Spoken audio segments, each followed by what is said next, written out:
В этом году вся Россия готовится к празднованию 70-й годовщины победы в Великой Отечественной войне над фашистской Германией. Наша страна смогла держать верх в долгой войне над мощным и коварным противником благодаря стойкости духа воинов и простых граждан, трудившихся от мала до велика во благо победы. В преддверии великого праздника сотрудники МЧС посетили ветеранов гражданской обороны и тыла.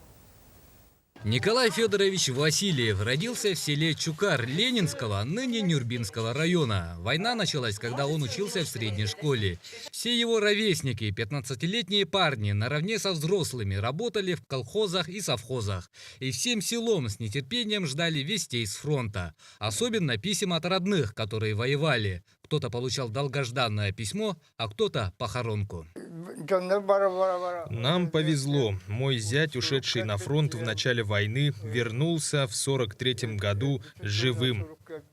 У ветерана тыла за спиной работа в издательстве, а также в штабе гражданской обороны Якутской ССР. Своих гостей Николай Федорович благодарит за то, что они его не забывают. Далее сотрудники МЧС встретились с Екатериной Филипповной. Никакие тяготы не смогли сломить девушку, которая в юном возрасте стала основным кормильцем семьи. Ой, хлеба давали, мне 600 давали, а родителям по 250. Они как иждивенцы были. Екатерине Филипповне не терять бодрости духа помогает творчество. Она и по сей день поет песни и задорные частушки. Белую косыночку не стану я повязывать, пошлю милому на фронт раны перевязывать. А мой миллионок раненый, рана перевязана, хоть и раненый придет, я любить обязана. После бесед с ветеранами ведомственный фельдшер проверяет состояние здоровья хозяев и дает профессиональные советы.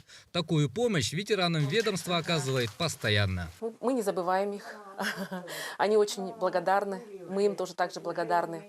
Руководство Главного управления постоянно, как сказать, поощряет их благодарственными письмами, подарками.